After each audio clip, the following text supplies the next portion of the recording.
হচ্ছে আমার মা এখানটায় পুলি পিঠে বানাচ্ছে, কালকে বানিয়েছিল চষি পিঠে।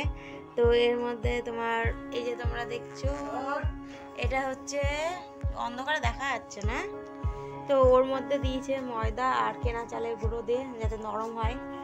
এই যে হচ্ছে পিঠের সাজ, আমার ছেলের হাতে পিঠের সাজ, ছাঁচে করে এত সুন্দর ডিজাইন দিয়ে বানানো হয়েছে পুলি পিঠে।